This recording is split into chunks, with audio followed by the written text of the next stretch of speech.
Adelante, doctor. Muy buenas tardes a todos y a todas. A nombre de la Comisión de Relaciones Internacionales del CONMEX-EAPEC, les damos la más cordial bienvenida al ciclo de conferencias Asia-Pacífico frente a un contexto regional inestable.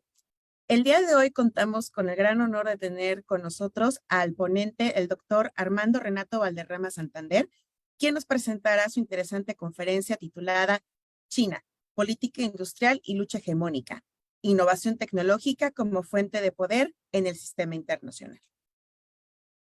El doctor Valderrama es actualmente el director del Centro de Estudios Asia-Pacífico, CEA, de la Universidad Autónoma de Nuevo León, UANL, desde enero de 2013 a la fecha.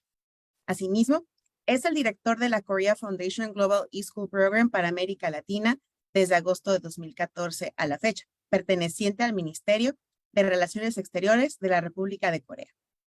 También es el director del K-Move Program para México desde enero de 2015 al presente, un programa financiado por el Ministerio de Trabajo de la República de Corea en cooperación con la Busan University of Foreign Studies. Es también el coordinador nacional de la Asociación Latinoamericana de Estudios de Asia y África, capítulo México, ALADA, desde octubre de 2021 a la fecha. Después de la conferencia del doctor Valderrama, estaremos haciendo una sesión de preguntas y respuestas. Mientras tanto, le pedimos a la audiencia que por favor nos comparta sus preguntas vía el chat y les quisiera comentar que esta conferencia se estará transmitiendo en Facebook de manera simultánea en las redes del consorcio y pueden ir compartiéndonos también por ese medio sus preguntas, ya sea a través del chat de Facebook o a través de Zoom. Muchas gracias, doctor Valderrama. Adelante.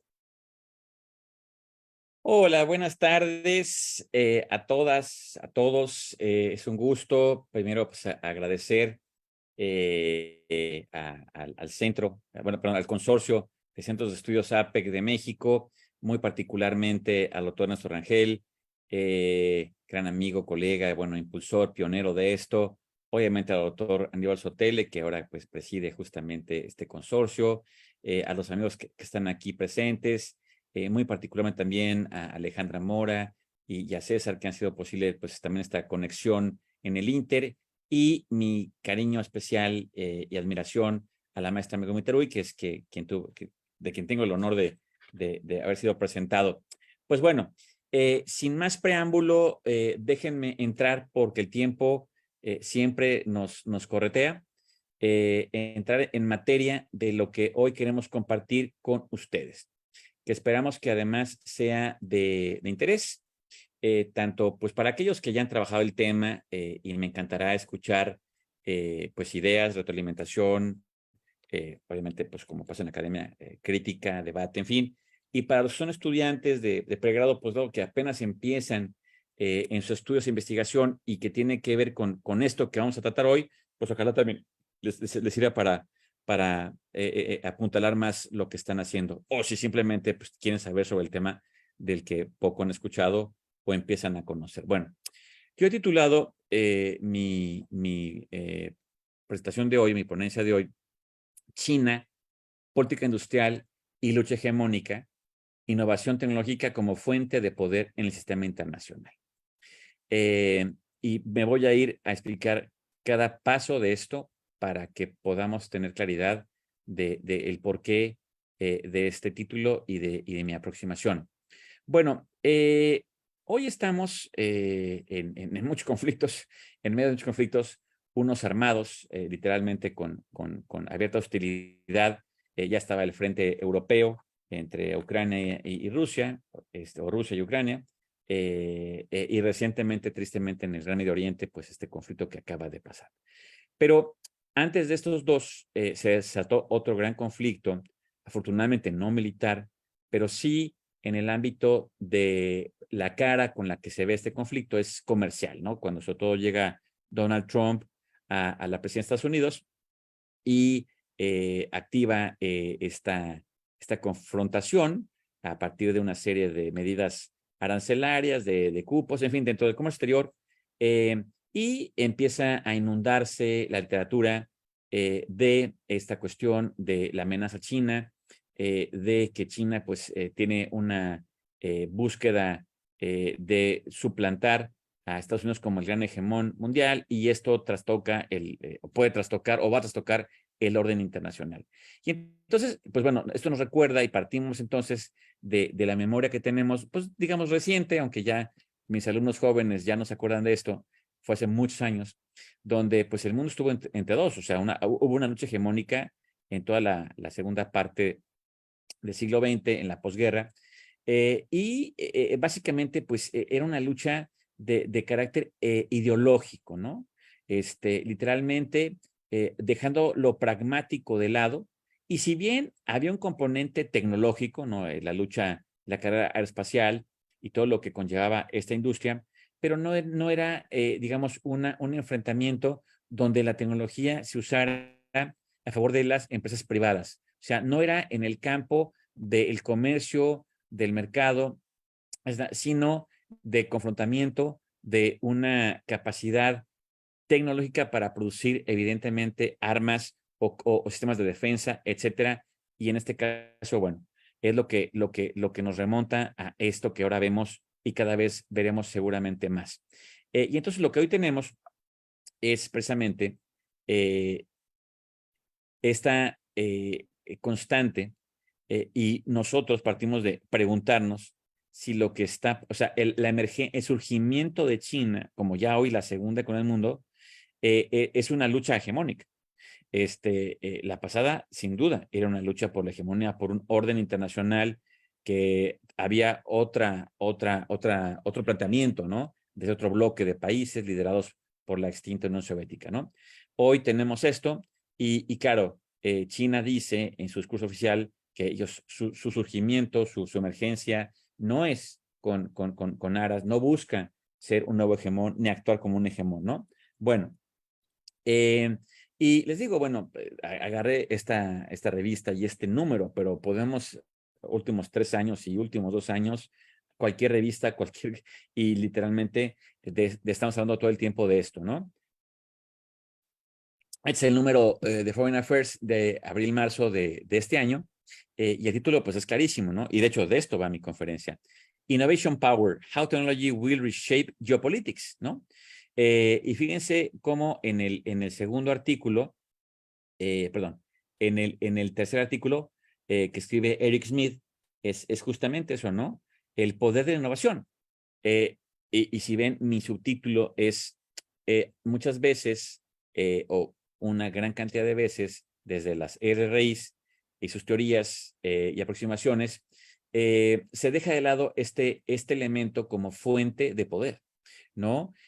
Claro, está el militar, están muchos más, pero la innovación es una fuente de poder, y es algo que yo vengo investigando ya por más de una década, y cada vez es más fuerte esto, ¿no? Hicimos el último artículo que escribe Dan Wang, ¿no? Es China's Hidden Tech Revolution, How Beijing Threatens US Dominance. O sea, cómo Beijing, como China, está amenazando el dominio de Estados Unidos a través de esta revolución tecnológica, ¿no? Bueno, todo esto es de lo que estamos hablando. Entonces, por lo tanto, el punto de partida de mi conferencia y de los trabajos que he publicado, y espero sacar ya esto en libro próximamente, pues es tratar de proponer otro abordaje, ¿no? A este conflicto, que también diré que no es una guerra comercial, es una guerra tecnológica, eh, entre Estados Unidos y China. Y sobre todo detonada por Estados Unidos, ¿no? Aquí China siendo evidentemente el que recibe la agresión del hegemón. Eh, a través de correlacionar política industrial, otro factor que a veces no se toma en cuenta a la hora de estudiar esto, y lucha hegemónica. Y con dos preguntas que detono, ¿no? ¿Qué factores pueden explicar de mejor manera el cambio en la política exterior de Estados Unidos hacia China? Y por lo tanto, ¿por qué Estados Unidos considera a China ahora como una amenaza al orden internacional? Y lo comento y lo veremos, porque la foto que Polaroid, o sea, de instantánea de este momento, no era la foto que veíamos hace 15 años, inclusive 10 años, ¿no? Era otra foto. Sobre todo en la época de Bush, papá, Clinton y Bush hijo, Walker, pues era una relación completamente al otro lado, o sea, era una alianza estratégica, pues de hecho, justamente es la relación de Bush, papá, que permite que China logre entrar al OMC, que digamos que ya pasa durante la elección de Clinton, pero esto fue muy importante y esto fue como el beneplácito de Estados Unidos de incorporar a China, no solamente en el internacional, sino en el sistema internacional también comercial, ¿no? Obviamente beneficiando a Estados Unidos, porque pues, hablamos de intereses, ¿no? Nacionales. Y de repente cambió todo hacia lo opuesto, ¿no? De amigo, de socio estratégico a una amenaza. ¿Qué pasó en el Inter? Entonces, nosotros lanzamos la segunda pregunta. Por lo tanto, ¿puede la innovación tecnológica ser una fuente de poder en el sistema internacional? O sea, planteamos de nuevo, no es comercial, es tecnológico, ¿no? Bueno, y pues el problema es ¿no? El problema es que hoy Estados Unidos es la economía número uno del mundo, pero las proyecciones que se hacen ceteris paribus y obviamente es prepandémica, pero aún postpandémica, es que aún con que China no está llegando a los niveles de crecimiento de su economía como los proyectados, pero también con los pronósticos que tiene Estados Unidos de muy lento crecimiento, etcétera, es que sí, o sea, China va a rebasar, la economía china va a rebasar a la estadounidense y se convertirá en la primera economía del mundo. Claro, habrá también un cambio en toda esta tabla, donde la India está proyectada a ser la tercera economía del mundo.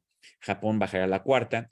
Y Europa Central, que pues obviamente fue quien estableció el orden internacional prácticamente, eso todo Reino Unido, pues bueno, estarán bajando y cayendo y entrando países de Asia. Pero aquí lo que nos importa es la foto China-Estados Unidos, donde está a nada de ya ser la mayor economía del mundo. De hecho, con otra medición, ya es la mayor economía, pero no en cuanto a PIB nominal. Y claro, y todavía China está a algunos cuadras todavía lejos, distante de la capacidad tecnológica de Estados Unidos, pero como se ha visto en los últimos 30 años, China se veía lejos, se acercó, rebasó, se acercó, rebasó.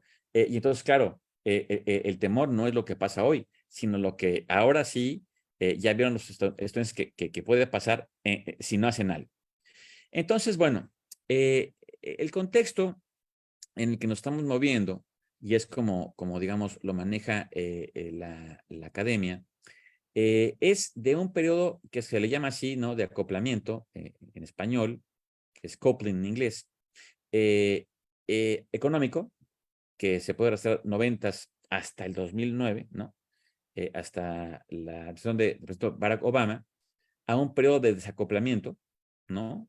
Que de hecho ya es una parte de Barack Obama, ya es desacoplamiento, pero es total desacoplamiento con Trump y continúa el desacoplamiento con Biden. De hecho, esto es lo que da origen a lo que conocemos como este nuevo fenómeno del nearshoring. O sea, el nearshoring es el efecto directo de esta etapa de desacoplamiento y a finalmente llegar a uno de abierta beligerancia, ¿no? Que aún que con esta presidencia de Joseph Biden, digamos, sea aparentemente atemperado, ya no es tan abiertamente beligerante, pero sigue siendo muy beligerante.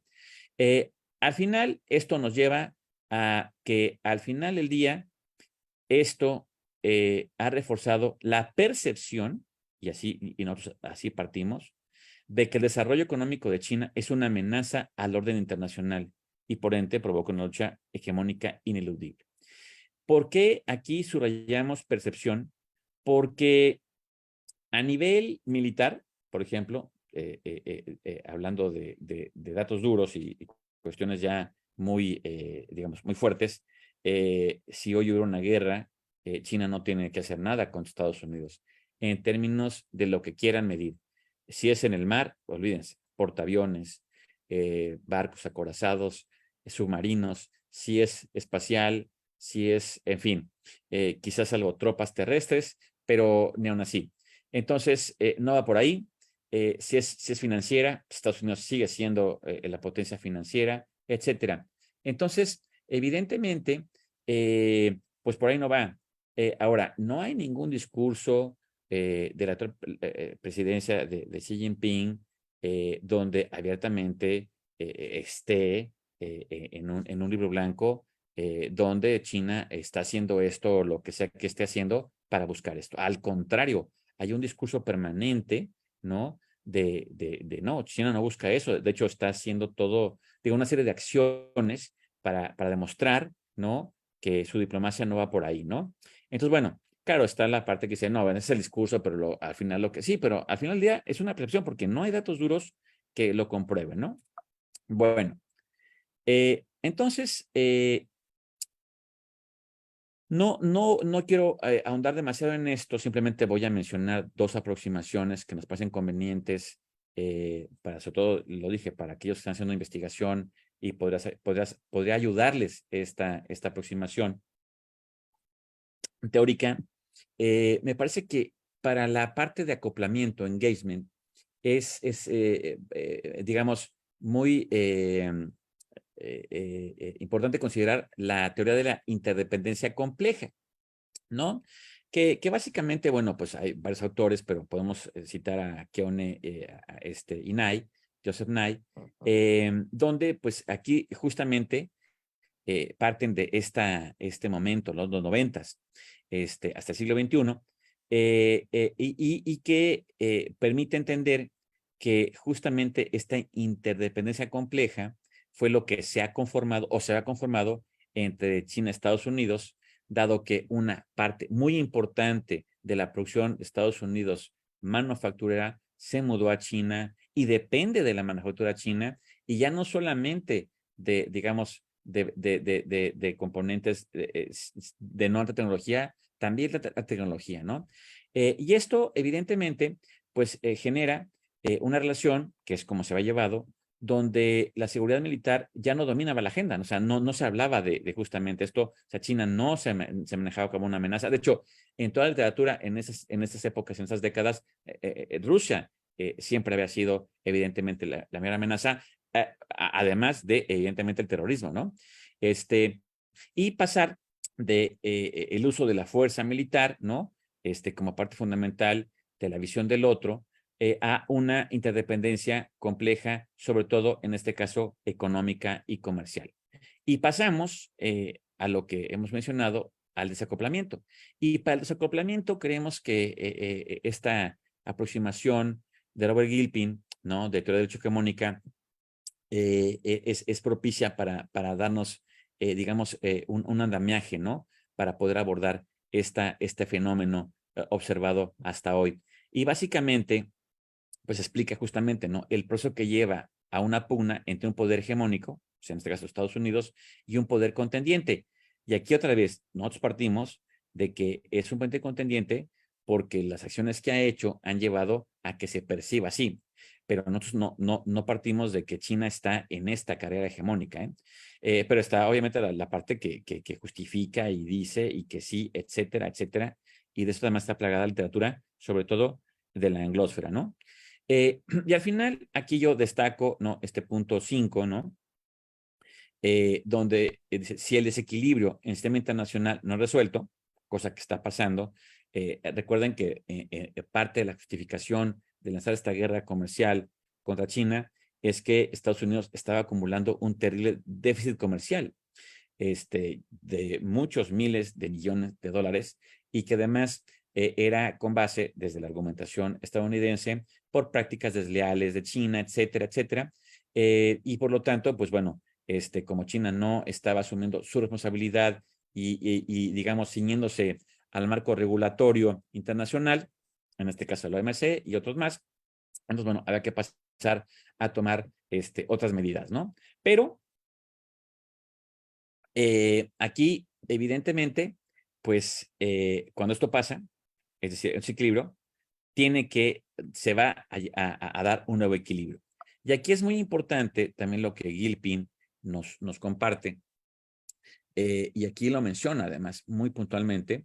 Dice, en sentido, todo tipo de avance tecnológico es importante, claro, sobre todo si es tecnología y desde la visión realista, que es donde se enmarca esta escuela, ¿no?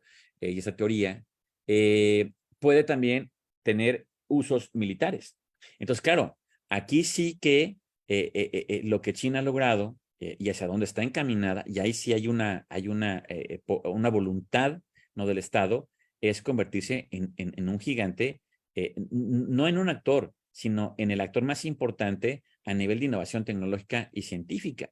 Y claro, otra vez, desde esta visión, sobre todo desde el realismo, pues esto puede tener consecuencias importantes, otra vez, si es usado, ¿no?, en el campo de la defensa o la agresión militar. Y es ahí donde ahora China entra en la visión, ¿no?, de Washington. Ahora, muy rápido, otra vez porque pues, el tiempo siempre nos va a estar persiguiendo. Sí que yo vengo del mundo de la sinología, es decir, de estudiar la cultura, la historia antigua de China, etcétera, etcétera. Y no es que esto quiera decir que soy pro-chino o como dice un amigo, panda lover. No, no, no. Simplemente que sí yo me adscribo a aquellos que creemos que Occidente se ha equivocado permanentemente y Estados Unidos más en ver a China y que, o sea, en tratar de que China vea todo como se ve desde Occidente, ¿no? Es decir, que hay una verdad universal, que hay una sola visión, ¿no? Porque al final del día, pues hay un contexto histórico, ¿no? De lo que llamamos China, que obviamente no existía como tal, era una serie de sumas dinásticas, pero en todo eso sí que hay una continuidad y una tradición. Es decir, hay distintos modos de pensar y de hecho había un orden internacional, ¿no? Desde el mundo cínico, en fin, tampoco voy a entrar en detalle, que funcionaba. De hecho, había estabilidad, había armonía, etcétera. Y claro, es justamente después de la paz de Westfalia y luego después de las grandes guerras o la guerra ininterrumpida mundial, que se da un nuevo orden internacional y entonces todos tienen que entrar en esta caja, por así decirlo. Pero cuidado, ¿no? Porque por eso ha habido malas lecturas permanentemente de China. Yo ahorita voy a entrar a detalle, más a detalle, de a qué me refiero con esas malas lecturas que ha tenido Estados Unidos de China y sobre todo recientemente. Y la otra, que es muy importante, es que, bueno, los que no han estudiado esta parte de la historia de China y tienen la idea de esta China atrasada, que así fue, digamos, sobre todo después de la guerra del opio, las guerras del opio, en fin. Pero China viene de una tradición impresionante de innovación tecnológica y científica. Y de un proceso que se ha escrito, ¿no? Como el de AA, de adopción, o sea, es decir, adoptan aquellos conocimientos, saberes que les pueden ser útiles para justamente mantener su orden, etcétera, y crecer, ¿no? Pero muy importante, lo adaptan, ¿no? Porque quizás la adopción, pues puede ser muy fácil. En América Latina somos campeones en la adopción de recetas del extranjero, sobre todo de Washington, pero luego no las adaptamos, ¿no? Entonces, bueno, esto es muy importante considerarlo. Déjenme aquí retomar de una conferencia que dio la doctora Arsovska, Liliana Arsovska, este pensamiento que nos comparte, ¿no? Dice, la historia, sin embargo, y sobre todo la modernidad y los procesos progresadores que han acercado a los vecinos en otros tiempos distantes, nos han mostrado que distintos procesos históricos, políticos, económicos y sociales generan distintos modos de pensar, de hablar y de actuar. Estos distintos modos generan valores y criterios diferentes que a su vez producen lenguas y pensamientos muy diferentes.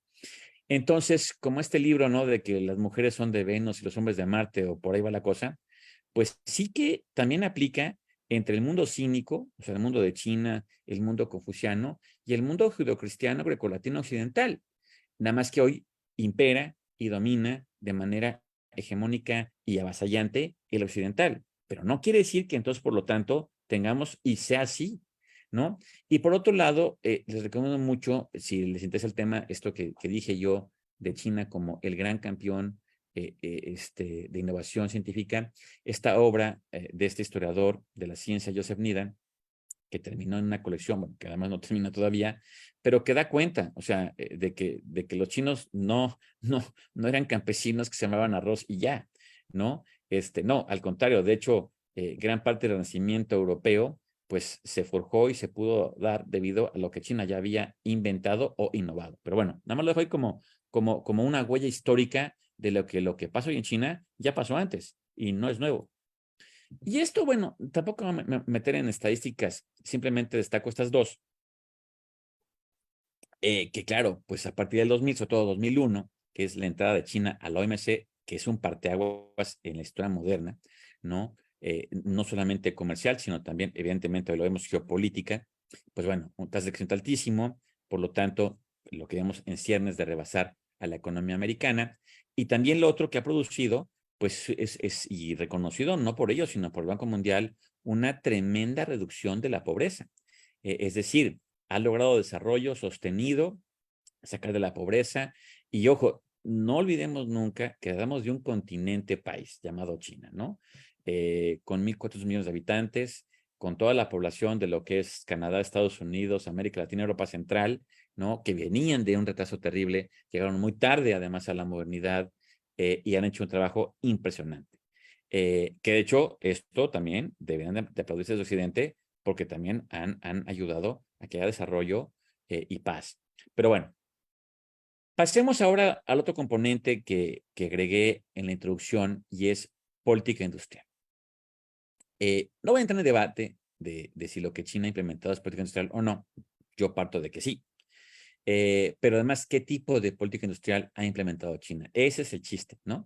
Para mí, aquí está, evidentemente, este componente como parte vital dentro de las RIs para explicar por qué China lo hizo, cómo lo hizo, por qué tan rápido y por qué ahora el temor de Estados Unidos, ¿no? A partir, además, de una excepcionalidad china, que es estos clústeres de innovación o zonas económicas especiales, que también explicaré ahorita. Bueno, voy a definir en un momento más política industrial. Pero esto es para mí muy importante, ¿no? Déjenme lanzar esto que va a ser muy controversial y espero muchas preguntas y críticas a lo que voy a decir a continuación. Pero, visto lo visto en este cambio en la política exterior de Estados Unidos con China, Estados Unidos entró muy tarde a China, por cierto, etcétera. Muchos datos ahí que luego podríamos analizar y discutir. Pero el caso es de que cuando viene la negociación dura entre Washington y Beijing para que China pueda acceder a la OMC, fue desgastante para China, ¿no? Y antes fue peor, pero esta negociación fue muy dura. Y al final, bueno, entra China y uno lee a la academia americana en aquel momento y los documentos oficiales y daba la percepción de que Estados Unidos veía a China como un México Plus. Es decir, ustedes saben que el Telecán, hoy Temec, se firma o se establece no porque Washington pensara en generar esta Unión Europea, ¿no? Es decir, para que los países más trazados pudieran hacer el catch-up y tener una región pues más homogénea, etcétera, con un banco central, etcétera, etcétera. No, se hizo para que la competitividad de de su industria, que venía ya para abajo, con problemas serios, etcétera, pudiera tener un catch-up.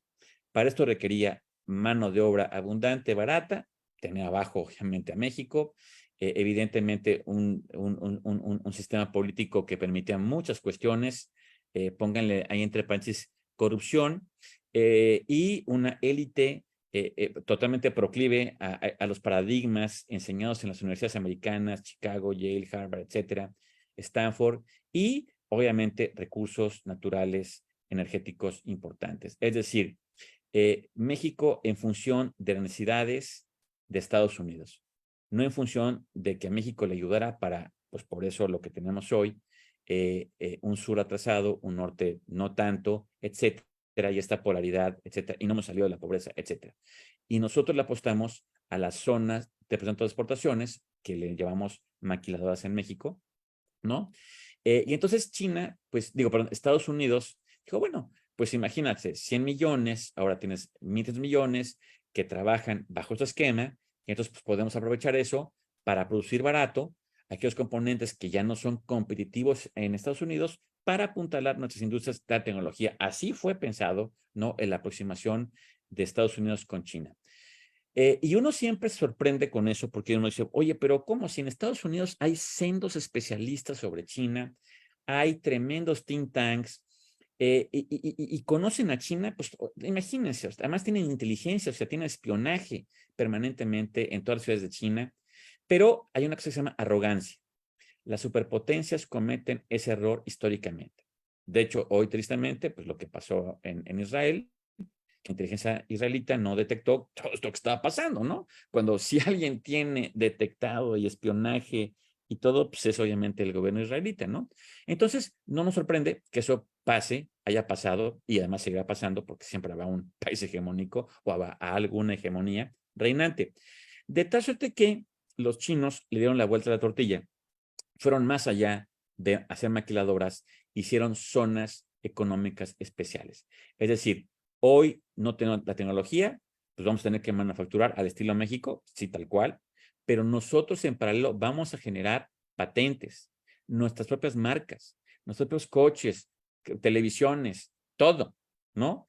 Y estamos hablando de algo muy importante. Esto ocurre en el marco de lo que se llama la tercera revolución industrial. O sea, autos de combustión interna, de gasolinas, gas, etcétera. Pero además del catch-up que hicieron, luego hicieron esto, el leapfrog tecnológico. O sea, ya no solamente es que, y hoy lo vemos en México, por ejemplo, que tenemos hoy un parque vehicular cada vez más chino, ¿no? Que si bien no compiten quizás con los Honda, los Toyota, los Ford, hoy, ¿no? Pero son competitivos porque lo que te cuesta es lo que te ofrecen y va muy bien, y además están bonitos. Pero no solamente eso, sino que hoy están en el estado del arte de la tecnología. Y de hecho, ya en algunas industrias disruptivas están por encima de Estados Unidos y otros países de Europa, ¿no? Y entonces, bueno, esto además detonado por la nueva política industrial de China, que se llama Made in China 2025, en español China 2025, que ha dado evidentemente un relanzamiento, ¿no? de su política industrial, y ha generado ecosistemas que han permitido que, y aquí viene el key, o sea, el core, el núcleo de nuestra conferencia, plática, etcétera, ¿qué es esto? Realmente no es una guerra comercial, es una lucha entre gigantes tecnológicos, que hoy es Estados Unidos, evidentemente, y China. Ahorita vamos a entrar a detallar más esto, ¿vale? Bueno, entonces, por lo tanto, esta idea de, ¿no? ¿Es la economía estúpido? Pues no, es la política industrial, ¿no? Y además, política industrial que lee los cambios globales, geopolíticos y también disruptivos en cuanto a tecnología, es decir, hoy la cuarta revolución industrial. Otra vez, no voy a detenerme mucho en esto, nada más sí, ¿cómo se llama? Poder definir qué es política industrial, ¿no? Porque hay muchas definiciones, algunas totalmente erradas o muy, o sea, cortas. Realmente aquí de lo que estamos hablando es justamente de esto, que los gobiernos crean un ambiente favorable para la inversión, para fomentar la creación de empleos y mejorar la productividad de las empresas.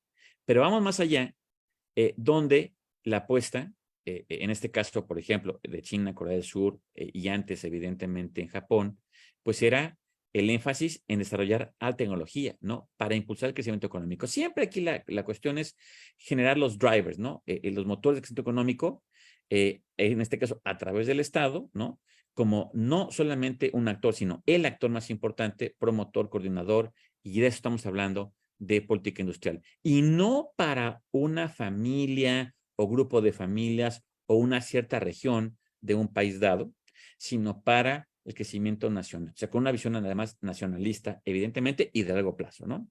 De tal suerte que, pues lo que vemos en China con todo esto es los inicios finales de 79, perdón, 70s, las zonas especiales en el sur, destacamos Shenzhen, fueron, digamos, laboratorios, zonas piloto, etcétera, y luego se replicaron en la costa, en ciudades, con otros nombres, de hecho, aquí lo vemos, de zonas económicas especiales a zonas de desarrollo económico y tecnológico.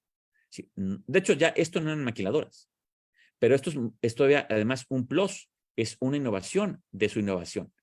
Detrás de que, bueno, pues, las fotos que uno ve, sí, yo que he tenido la fortuna de vivir allá, de viajar, etcétera, pues estas ciudades que eran ranchos, ¿no? Literalmente, y hoy son ciudades tan modernas o más, con más metro, con más que Nueva York o etcétera, ¿no? O cualquier ciudad europea. Bueno, en fin. Y decíamos de la excepcionalidad, ¿no?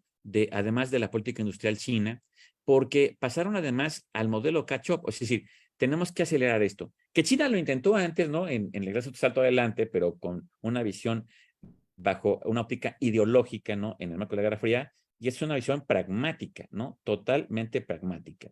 Y bueno, esto es muy importante porque, como dice Acevedo, hay varios modelos de transición tecnológica en el que nosotros hemos estado, y bueno, ya la verdad, a mí ya hasta me molesta cada vez que estoy este término de la triple hélice, porque además ahora ya hay la tetrahélice, la septahélice, no sé qué, que es el modelo que se implementó en Estados Unidos, o el diamante de Porter, que al final en México termina siendo, pues, unas maquiladoras, ¿no? Pero en China ni siquiera, pues esto no fue ni siquiera observado, o sea, fue totalmente desechado. Vámonos allá, al otro lado, porque no hay tiempo que perder. Llegamos tarde, hay muchos que alimentar y además, pues tenemos un mundo adverso, ¿no? Y entonces aquí tenemos esto, ¿no? Básicamente, pues los dos modelos de industrialización que hemos visto, el Estados Unidos, ¿no?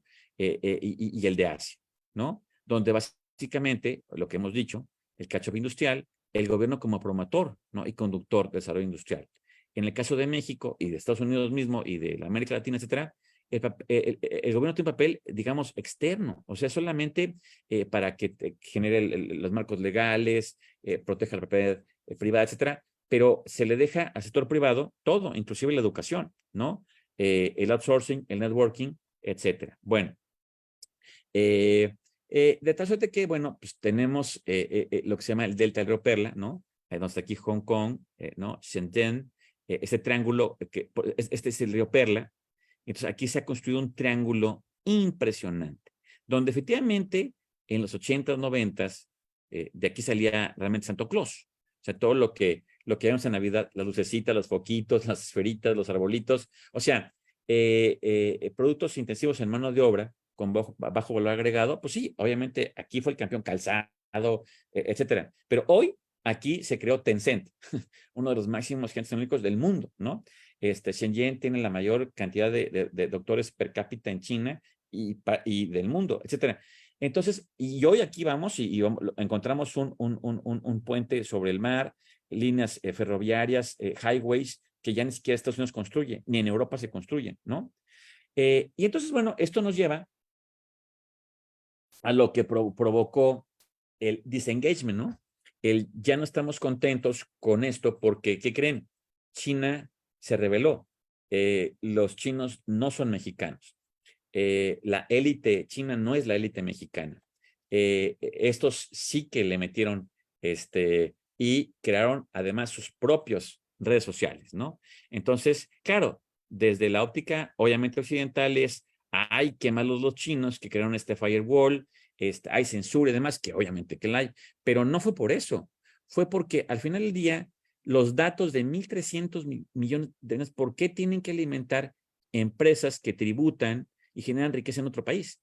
¿No? Entonces lo que hicieron fue evidentemente sus propias redes sociales y además que son pues para una población que es mucho mayor a la americana, ¿no? Y además ya con un poder de consumo pues que literalmente puede empatar la clase media china a la de Estados Unidos. Y por si fuera poco, además, generaron su nueva política industrial, ¿no? Que ya mencioné, de tal suerte que tenemos esto, ¿no? Bueno, soy los nuevos motores de crecimiento y obviamente de tecnología aplicada al mercado, pues en estas empresas que utilizan tecnologías disruptivas, ¿no? Tesla, el caso quizás que tenemos más cercano, además aquí, yo les hablo desde México, desde Monterrey, perdón. Claro, Tesla vale más que un Ford, pero Ford, pues, digo, fue la segunda revolución industrial, el modelo fordista, etcétera, pero también que BMW. Pero bueno, si hay un Tesla, y esta es la nueva frontera, ¿no? De la movilidad automotriz, bueno, pues China crea NIO, cuyo backup tecnológico pues, es Tencent, ¿no? Que justamente se da ahí en el PRD, pero también está Baidu, está Xiaomi, y no solamente está NIO, está BYD, etcétera. Y aquí sí, las demás potencias no están compitiendo a este nivel, en esta dimensión y con este escalamiento, ¿no? Bueno, y entonces lo que vemos aquí con China es esta nueva política industrial, pero que además no es solamente una política industrial, sino es una red, ¿no? De políticas de innovación industrial. O sea que, otra vez, China nos sorprende porque innova y porque después de leer el mundo, las coyunturas, genera una serie de aproximaciones que siempre, además, son disruptivas, ¿no? Pues esto mismo, ¿no? Es un país comunista, pero con un capitalismo agresivo. O sea, otra vez, lo que sea la doctora Arzobska, ¿no? Cuidado con tratar de meter a China en los sacos y en los cubos conceptuales occidentales, ¿no? Bueno, aquí lo que estamos viendo, pues es, sí, el Made in China es una de las tantas políticas de esta red. Pero antes de eso, evidentemente tuvieron que digitalizar el país. Pero también junto con eso, tuvieron que meterle, ¿no? A todo lo que tiene que ver con el motor de la cuarta revolución industrial, que tiene que ver con la inteligencia artificial, ¿no? Toda la parte que tiene que ver evidentemente con algoritmos y demás, donde China ya es evidentemente número uno, ¿no? No tengo tiempo de compartirles todo lo que ha hecho China, que es alucinante, y además eso en la prensa, sobre todo aquí en México, no sale tanto, es decir, parte de nuestras carencias, ¿no? Etcétera, pero bueno. Pero junto con eso, pues también trabajar en los nuevos breakthroughs tecnológicos, ¿no? Toda la parte disruptiva, o sea, la nube, la computación de la nube, etcétera, y también en los estándares, ¿no? Donde China no pudo participar ni comentar nada, etcétera, planes quinquenales, y finalmente lo que sí nos llama más atención y que quizás más conocemos, lo de la iniciativa de la ruta y la seda, ¿no? Pero ojo, que otra vez, por lo general se estudia aislada de esta red, donde en esta red lo importante es la industria, la política industrial, y sobre todo la nueva política industrial. Y básicamente, como siempre en China, pues se prioriza, ¿no? O como cualquier proyecto serio, pues se prioriza. Entonces, se prioriza con 10 industrias claves y, claro, pues lo que tiene que ver con la nueva generación de las telecomunicaciones y toda esta parte que es el Big Data, parte fundamental, pero también con la nueva generación de máquinas computarizadas, de equipo de aviación, marítimo, ferroviario de alta velocidad, autos eléctricos, obviamente nuevas energías, equipo agrícola, porque además China, evidentemente, para China esto es fundamental, nuevos materiales y obviamente biomedicina y equipo agrícola. Y claro, aquí viene ahora sí, ¿por qué decimos que es una guerra tecnológica o un conflicto tecnológico no comercial? ¿Y por qué Estados Unidos tiene, digamos, esta visión de China como una amenaza de hegemonía? Porque claro que así tal cual, esta visión es que para el 25, que ya es mañana, China se convierta en uno de los, digamos, países más importantes de manufactura de la cuarta revolución industrial, ¿no? O sea, a major manufacturing, ¿no? O sea, entre muchos. 35 es Global Manufacturing Power, ya no es entre muchos, o sea, ya aquí son 2, 3, pero para el 49, o sea, para los 100 años de la fundación del país, Leading Manufacturing Superpower. Y fíjense, como Power, Superpower. O sea, aquí ya es el número 1. Y para esto, pues justamente esto, ¿no? Esta es una foto de lo que además ya están haciendo, ¿no? Que es evidentemente smart, o sea, autos eléctricos inteligentes, robots inteligentes, sistemas de videoimagen, ¿no? Identificación facial, etcétera, aparatos para la casa inteligentes, y claro, además con todo el funding que traen, y con esta distribución industrial por todo el país, ¿no? Porque China en sí mismo se convirtió en una Unión Europea, en el sentido de que están las cadenas de producción, ¿no? Desde lo más avanzado tecnológico hasta lo menos avanzado dentro del mismo país, con sistemas de carreteras, aeropuertos, trenes rápido, inclusive puertos, ¿no? Por mar, y además con materia prima que también tienen, ¿no? De tal suerte que la nueva economía global o la nueva economía en la que estamos se enfoca o aprecia o produce o se preocupa de producir unicornios, o sea, como Tesla y estas empresas, que son de base tecnológica, o sea, son startups, ¿no? De base tecnológica. Ahora, un unicornio es empresas que surgen a partir de emprendimiento, en ecosistemas de emprendimiento, ¿no? Que empiezan a tratar a llegarse a fondos de inversión, de capital, de riesgo, evidentemente, porque son emprendimientos, y que llegan a tener luego ya un valor de mercado a partir de $1,000 millones, o sea, $1 billón. Bueno, este es el reporte Hurun, que es un think tank indio, pero que tiene aquí operaciones en Suzhou, en China. Y ese es el del 2020 y lo dejé aquí para que tratemos de tener una menor disrupción de lo que fue la pandemia. Y aquí tenemos, es decir, los nuevos motores de crecimiento económico dentro del país a nivel global son estos, ¿no? Es el nuevo indicador, unicornios, ¿no? Bueno, en el mundo solamente hay 29 países que poseen unicornios, ¿no? Pero básicamente eh, China y Estados Unidos pues tienen el 80% de los unicornios del mundo, o sea, 80%, ¿no? Sigue Reino Unido, tercer lugar, con 24 versus 233 que tiene Estados Unidos y 227 que tiene China. Si se dan cuenta, ya están prácticamente pegados.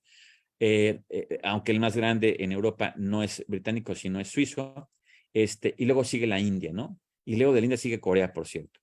Bueno, déjenme este cuadro, que es muy impresionante. Tenemos que, evidentemente, bueno, el país número uno con los Estados Unidos, aquí está la lista que estábamos diciendo, ¿no? O sea, vean cómo aquí además también estamos viendo ya sí, la nueva economía global, donde tenemos Asia y Asia, ¿no? Pero fíjense por ciudades, ¿no? El ecosistema más importante en la Tierra, productor de unicornios, no es San Francisco, es Pekín. ¿Cómo demonios Pekín? Si ahí está la capital, es gobierno. Sí, no, pues ahí está justamente el Silicon Valley, por así decirlo, ¿no? De China, pero tiene más unicornios, pues más unicornios que San Francisco. Y luego después, ¿quién sigue? Shanghai. Y luego Nueva York. O sea, se dan cuenta cómo ya a nivel ya de Zoom, está China, y luego China, Shenzhen, Hangzhou, luego Londres, Palo Alto, Nanjing, Guangzhou. O sea, aquí está. Y ya, perdón, si hacemos un micro zoom, ya no solamente por país, ciudad, sino ya unicornios, el más valioso en la Tierra en el 2020 era ByteDance, que lo van a conocer porque es el que creó el dueño de TikTok. Aquí está la evaluación, $140,000 millones, ¿no? Ahora, ¿cuál es, digamos, su core? Inteligencia artificial. El segundo, también chino, Didi, que por cierto se incubó ahí en Pekín, ¿no? Y luego sigue Estados Unidos, bien, y luego también sigue China, etcétera. Pero otra vez, aquí está, ¿no? En lo que realmente, como dicen, duele.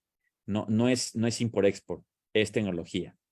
Y esto pues, lleva a donde está la guerra, que es justamente entre los drivers globales que están en Estados Unidos, los FANG, y los chinos, los BATs. ¿Qué es esto de FANGs y BATs? Bueno, pues es esto, ¿no? Facebook, Amazon, no, perdón, Apple, Amazon, Netflix y Google. Los gigantes tecnológicos, los drivers, ¿no? Aquí está, ¿no? Nada más para que vean. O sea, ya no es el Ford, ya no es o sea, las industrias tradicionales de la segunda revolución industrial son los de la cuarta, ¿no?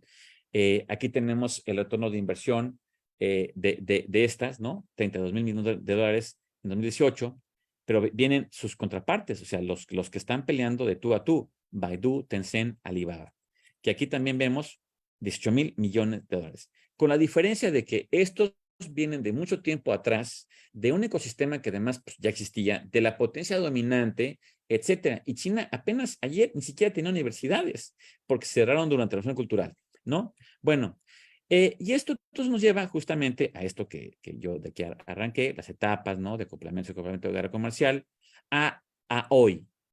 Hoy, ya no tendré tiempo de explicar esto a detalle, pero hoy Joseph Biden, Estados Unidos, se da cuenta de que se equivocaron y renunciaron a tener política industrial. La mejor política industrial, decían, es la que no existe dentro de sus universidades y pensadores, ¿no? Y luego, oye, pero China ya, mira, Baidu y Tencent, pues ahora tengamos una política industrial, ¿no? ¿Qué es esta BBB? Build Back Better. O sea, pero espérame, pues no es tan fácil y además se requiere mucho dinero y otro tipo de cuestiones, como tener una unidad política que no la tiene, etcétera, etcétera. Entonces, llegan tarde, llegan mal, llegan débiles y eso es Estados Unidos. Ya, ahora sí me acerco al final. No sabía dónde poner estas filminas, pero las puse aquí al final para el cierre. Miren, en la época del engagement, o sea, cuando había esta relación de literalmente luna de miel, Estados Unidos-China, me tocó a mí esto como investigador y como funcionario universitario. Estados Unidos lanzó, digamos, una estrategia como la que tuvieron Francia y Alemania después de la Segunda Guerra Mundial. Conozcámonos, intercambiémonos, etcétera. Entonces, se lanzó este gran programa, ¿no? De Language Flagship, donde era enviar una tonelada de estadounidenses a China a aprender chino, abrir Confucius en Estados Unidos, escuelas de todo tipo, etcétera, intercambio, ¿no? Se lanzó este programa, ¿no? De las universidades Land State, o sea, públicas de Estados Unidos. Aquí pongo una, pues nada más, de las más importantes, Ohio State, ¿no? Con este programa, ¿no? The Midwest US China Flagship Program, donde además, pues aquí tienes aquí el americano tocando el UN, que además sí pasó, o sea, decenas, centenas, decenas de cientos, ¿no? De americanos dentro y fuera, ya en China, etcétera, programas muy bonitos que no tengo tiempo ya ahora de platicar, etcétera. Y este es el último que ejemplifica esto. Aquí tenemos a Hillary Clinton como secretaria de Estado durante la presidencia de Barack Obama, toda la última parte, ¿no? De este sueño utópico. Y se creó este Committee of 100,000, ¿no? Es decir, vamos a enviar 100,000 estudiantes estadounidenses a China. Es decir, vamos a crear este puente, claro, porque China es México, ¿no? China está en función de las necesidades de producción de Estados Unidos. Además, producen lo que nuestra población necesita consumir. Ustedes saben que el norteamericano tiene una adicción al consumo. Dice un amigo mío que si durante un día hicieran los shopping malls, las tiendas en Estados Unidos, había un suicidio masivo en Estados Unidos, evidentemente sí lo habría. Entonces China pues le dio a la clase media baja de Estados Unidos la capacidad de compra en productos de a dólar, etcétera.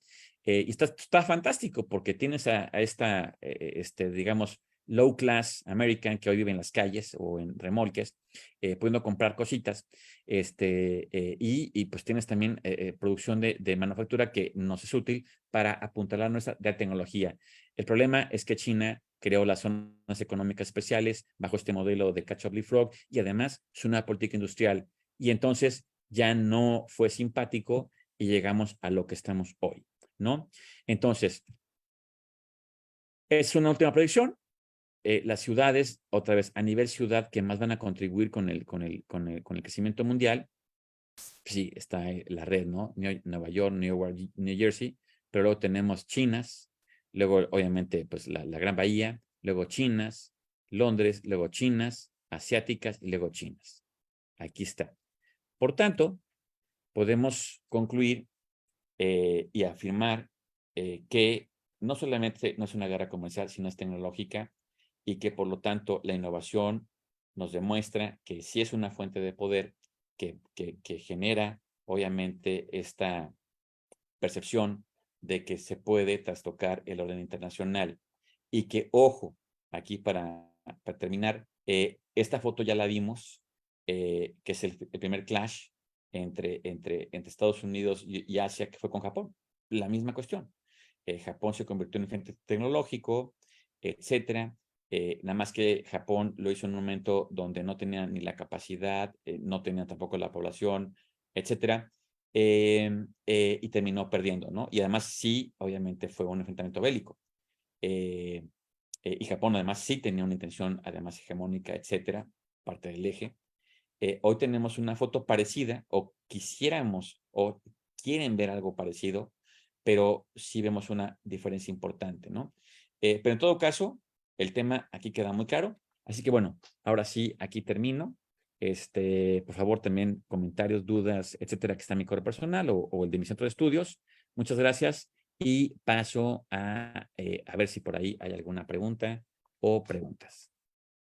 Sí, muchas gracias, doctor Valderrama, por esta conferencia. Creo que aquí todo lo que nos explica sobre cómo, más que hablar de enmarcar esta situación, esta rivalidad entre Estados Unidos y China como una guerra comercial, hablando entonces, en lugar de ello, como una guerra tecnológica, ¿no? Y como bien nos mencionaba, hace 10, 15 años nadie se lo hubiera imaginado. A lo mejor muchos de nosotros recordamos esta idea de lo hecho en China como sinónimo de algo de baja calidad, algo que se va a romper en el primer uso, estos productos Shanghai, ¿no? Que eran como imitaciones muy baratas de otro tipo de tecnología. Y pues ahora tenemos que es uno de los países que, como bien nos estás presentando, tiene estas compañías unicornio que están en la punta de la vanguardia de la tecnología. Hay reportes, por ejemplo, de la ASPI que dice que China pues tiene no solamente liderazgo, sino además un riesgo de monopolio sobre muchas de estas tecnologías claves, ¿no? Así que es un país que pasó de pasar hambre, de no tener su propia industria, a ser este gigante que, bueno, ya hasta declararon el fin de la pobreza extrema. Y como bien nos dices, pues parece que constantemente desde Occidente y sobre todo desde Estados Unidos, o quienes debido a nuestra formación o acceso a medios leemos a China con un poco de este filtro estadounidense, pues claramente nos hemos equivocado, ¿no? Así que, pues veamos, en este sentido, es que quisiera comenzar a dar pie a algunas preguntas, si me lo permite. Eh, Primero, tenemos una pregunta que viene por parte de José G. Martínez, quien escribe por parte de la agencia de noticias Xinhua. Dice, ¿cuál estima que es la lógica principal que imperó en el cambio de visión y actitud de Estados Unidos hacia China, al que usted hace referencia? ¿Y cuál de estas dos partes, China o Estados Unidos, en cuál de estas dos partes recae la responsabilidad de la lucha hegemónica, que indirectamente afecta y podría afectar mucho más al mundo entero? Esta pregunta creo que es bastante amplia, así que quizá comenzamos con eso y más adelante retomamos algunas otras preguntas.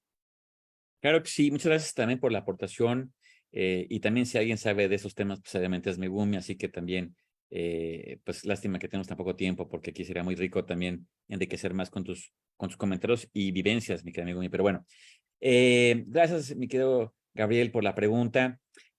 Bueno, vamos a partirla en dos, la respuesta, tratar de ser lo más rápido posible en ella. Yo creo que en la parte de responsabilidad, sí, a ver, es que yo creo que, y esa es parte fundamental de que rápidamente olvidamos. Como dijo ahorita mi amigo, ¿no? Sacar de la pobreza, de hecho, eliminar la pobreza extrema en un país tan grande que venía de una destrucción previa, etcétera, más de un periodo muy complicado, complejo, etcétera, que fue el maoísta. eh, pues evidentemente ya es plausible, debemos de sumarnos a lo que el régimen hizo, porque además fue desde la óptica, digamos, desarrollo económico bajo las reglas del juego imperantes, no ideológicas además. Y luego viene, pues bueno, claro, buenas noticias, ya sacaste a tu población de la pobreza y ya generaste una clase media muy robusta y una clase alta, muy alta, que te consume todo la gama más alta de lo que quieras, ¿no? De ejemplos de empresas francesas que hacen las albercas más lujosas del mundo que estaba a punto de quebrar y que surgió porque pues eran los chinos que le compraban las albercas, etcétera, hasta las marcas Rolex y demás, ¿no?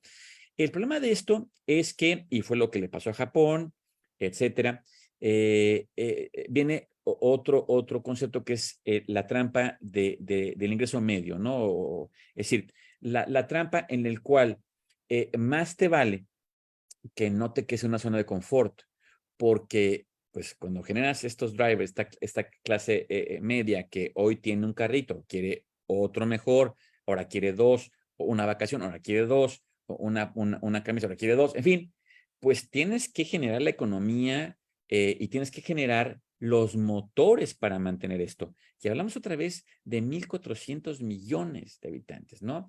Y además, sin, digamos, como fue Japón, que no le quedó otra que plegarse a la disposición de Washington, sobre todo cuando Japón dijo, bueno, pues vamos a hacer también el yen una moneda de libre cambio y demás, y hasta ahí llegaron, ¿no? Y luego ya vino además el estancamiento o esta situación que tiene Japón hace rato, ¿no? China no se puede hacer lujo tampoco, tiene 10 veces más población que Japón, etcétera.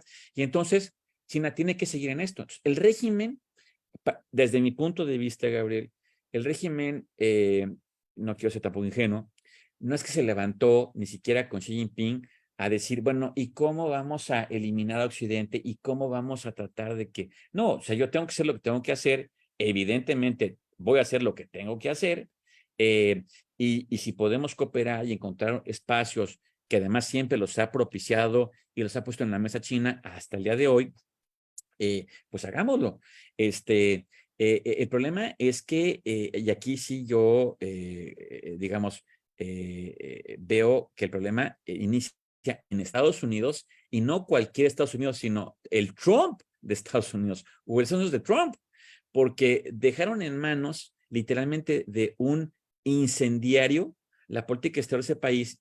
Y entonces hoy vemos de los efectos, ¿no? O sea, literalmente, como se dice coloquialmente, escupir hacia arriba. Porque sí, ahora vamos a desacoplamiento.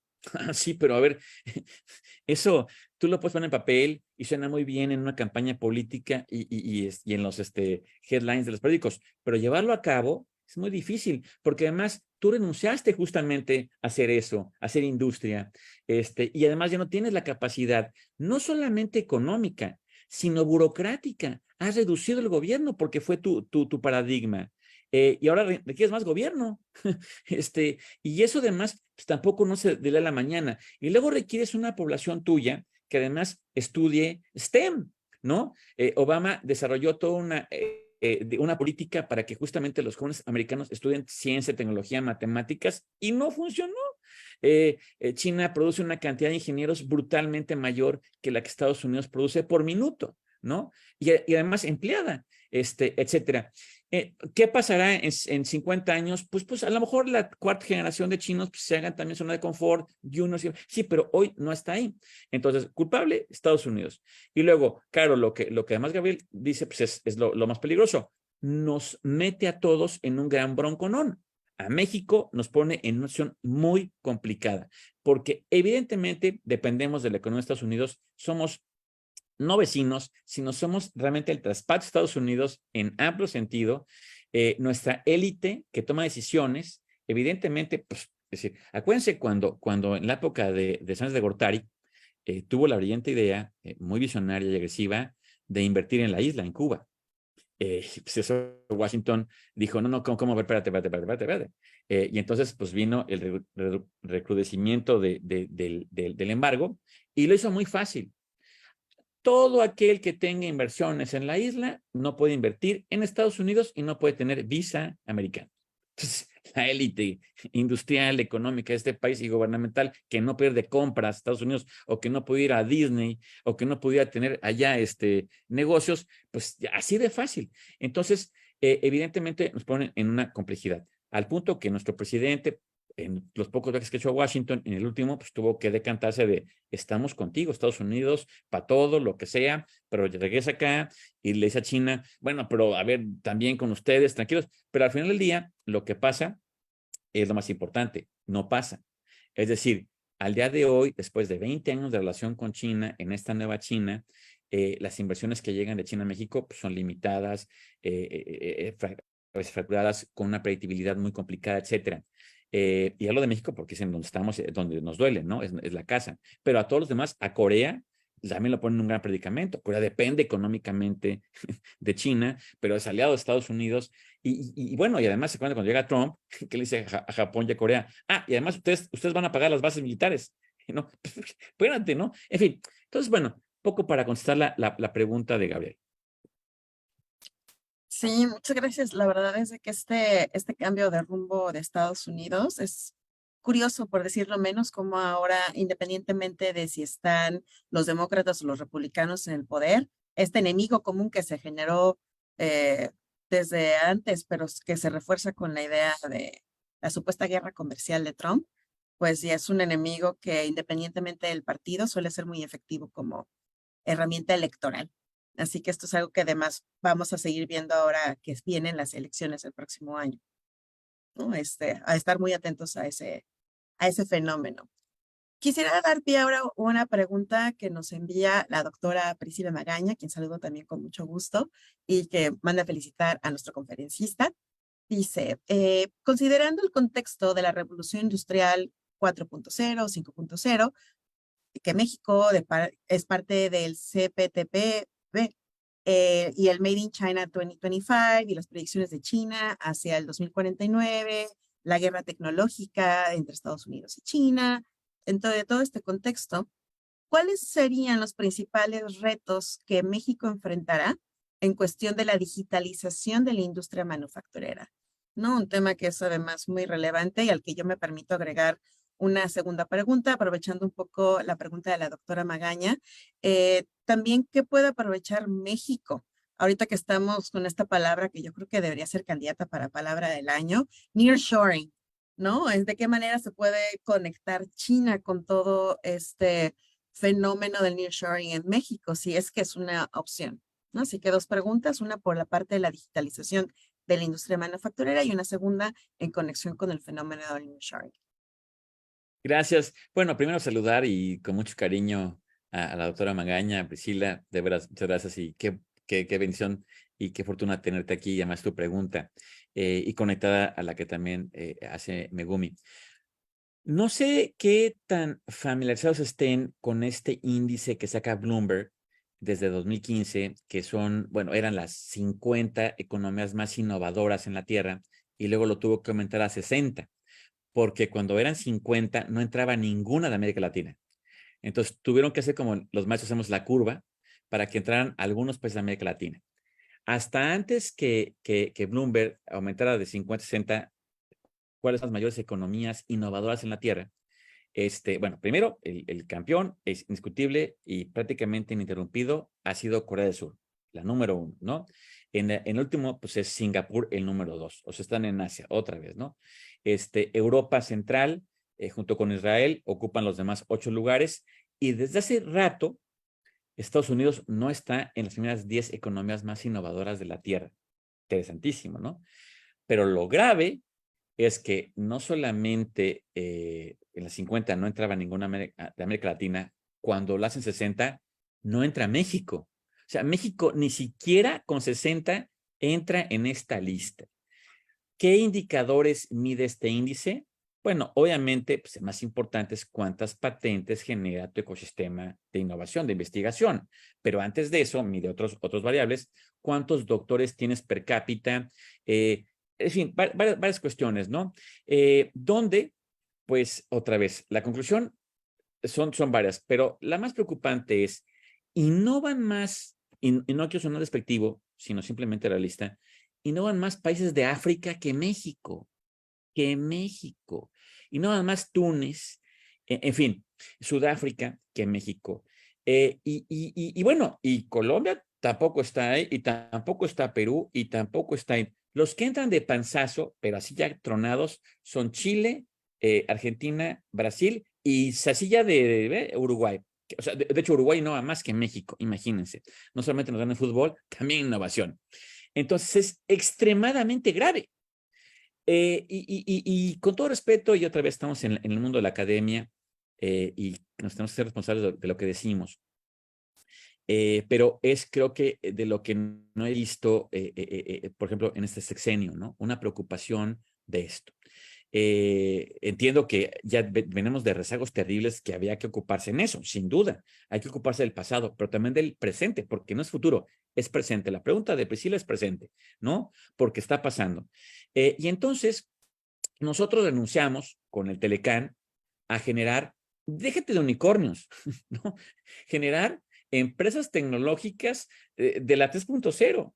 Y entonces, pues somos dependientes y con un gran gap cada vez mayor, y eso es muy costoso, porque la tecnología cuesta mucho. Pero además, en términos de soberanía, pues perdemos soberanía. Y más ahora que los datos son el oro, ¿no? El nuevo oro, pues si nosotros no tenemos los datos, pues imagínense. Y ya ni siquiera entro en temas de ética y de gobernanza, ¿no? Simplemente términos económicos. Entonces, no solamente no estamos, estamos preocupados, pero no estamos ocupados.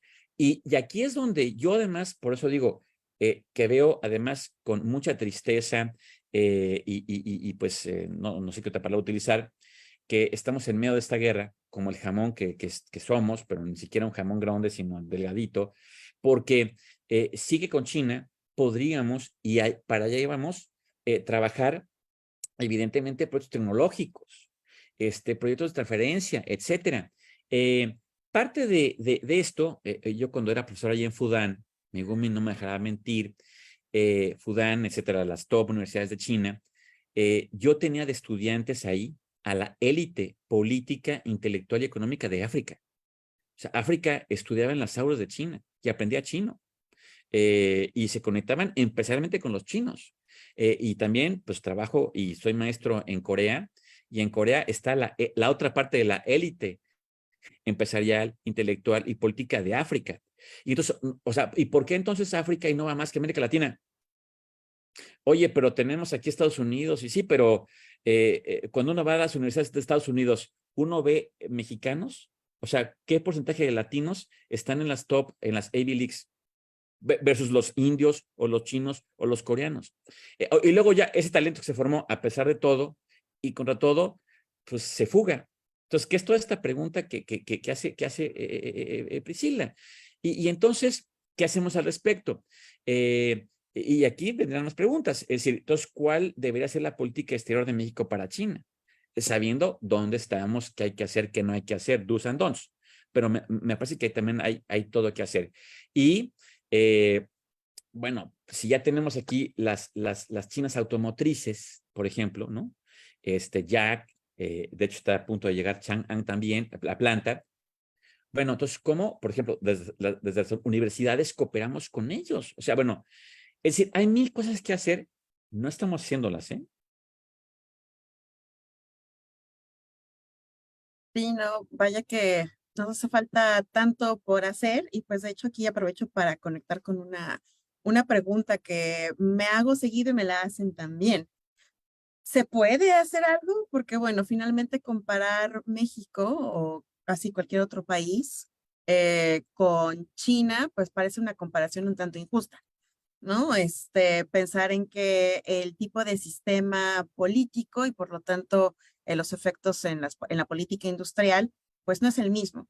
Y ni siquiera es hablar sobre el socialismo con características chinas, ¿no? Pensar en que, por ejemplo, que aquí en México, con este sistema federal, en donde además cada estado, y si el estado y el municipio no coinciden de partido con el que está en el gobierno federal, pues eso ya te eleva a nivel de complejidad de negociaciones cuando quiere llegar una compañía eh, y para la implementación de una política industrial también.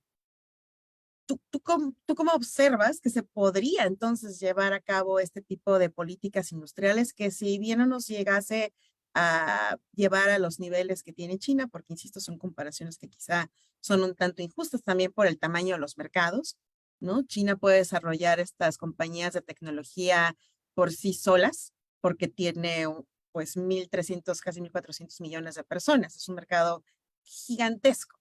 Lo puede hacer. Nosotros quizá con 130 y tantos millones, pues a lo mejor no.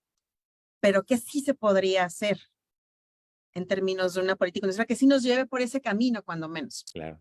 Claro. ¿Qué No, podemos buenísima pregunta. aprender, digamos, de ellos? Megumi, te ganaste más pastelito y más café por esa No, pregunta. y de aquí, si va la respuesta, te damos el premio Nobel de Economía para el siguiente año. Así que, Bueno, no pretendo ni aspiro a ganar ningún premio, nada, pero voy a dar dos ideas y una le va a gustar mucho Veracruz y a mí me va a gustar que le guste Veracruz porque de hecho, como ven, estaba tomando café, obviamente veracruzano. Miren, a ver, es que no se puede tampoco pasar, es como, miren, es como el fútbol. Ahora del fracaso, ¿no? En Qatar, ahora vamos a estar primeros 8, pero primero genera jugadores, ¿no? En fin, seamos realistas, ¿no? Estamos hoy ni siquiera en las 60 economías más innovadoras. Túnez innova más que México, pero bueno, a ver, ya dejemos de llorar, de tirar la toalla, vayámonos a cosas concretas, donde la academia aporta a los negocios, ¿no? Eso que siempre nos piden, ¿no? A ver, sabes mucho, pero cosas prácticas. Órale, ahí te va cosas prácticas. Bueno, Ecuador, ¿no? Esto es un caso real. Durante el gobierno de Ecuador, he tenido la suerte de ir a Ecuador y aquí Veracruz, por favor, aguántenme tantito esto. El café de Ecuador es buenísimo. No se conoce tanto, es más el brasileño, obviamente el colombiano, en fin, pero el café de Ecuador es brutal y tiene una lógica. Son microclimas. Imagínense estar en el Ecuador. Bueno, y si el café es estúpidamente bueno, el chocolate no jueguen. O sea, el cacao es brutal. Y entonces, ¿qué pasa con la materia prima latinoamericana, política industrial? Es que se exporta el grano, se exporta y allá entonces, en el primer mundo, se le pone marca, se hace ya producto terminado, ¿no?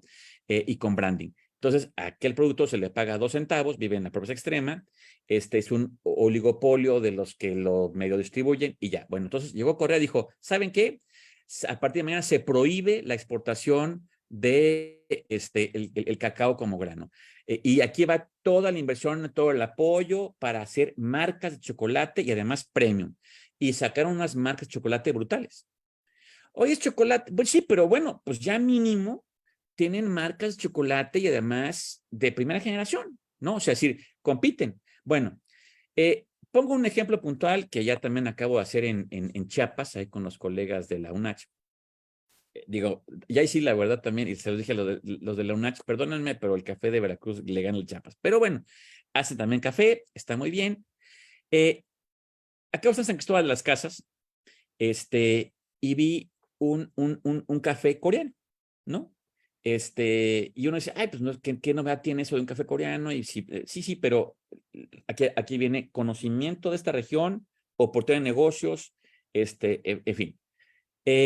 Sucede que cuando un coreano, funcionario público coreano, se jubila joven, con una renta, además una jubilación importante, además que ahorró, etcétera, pero además el Estado coreano le da dinero a ese funcionario jubilado para que ponga un negocito, para que se haga, o sea, que coma también del mercado.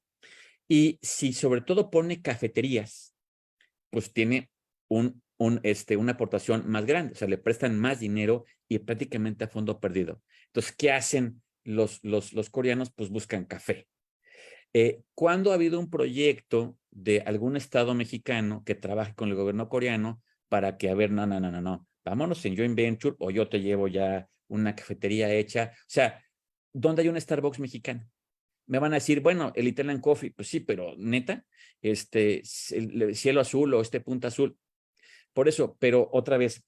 Entonces, o sea, pongo esto como ejemplo porque aquí estamos hablando de transformación, agregarle valor al producto. O sea, ya no podemos exportar. Cuando uno ve la balanza comercial y lo que exporta Latinoamérica para allá, pues es níquel, cobre y demás, ni siquiera procesado. Y ahí es donde está la bronca. Entonces, claro, no sé si nuestros ojos, por lo menos no los míos, verán que México ponga una política industrial y pasemos a hacer lo que hizo Corea en su momento, China, porque además ya quizás el tiempo, no hay dinero y ya no aguantan los partidos, ni el Congreso, ni nada, y todo es para mañana, ¿no?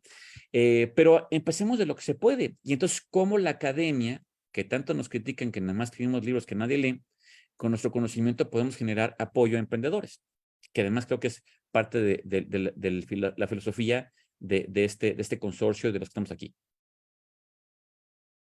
Sí, muchas gracias por esta respuesta, porque sin duda no quisiera que nos quedáramos con un mal sabor de boca de ver cómo un país se desarrolla y nosotros pareciera que nos quedamos atrás cuando consideramos que en algún momento México, ¿no? Que presentaba todas estas reservas de la entrada de China o la OMC, era porque nos veíamos como competencia. Ahora, pues bueno, ya nos han pasado, No, sobrepasado hombre, y vuelto a dar 3 vueltas en esta carrera y pues, pero que aún así terminemos con este mensaje de la idea que tenemos que seguir agregando un valor y esta responsabilidad que tenemos desde las universidades.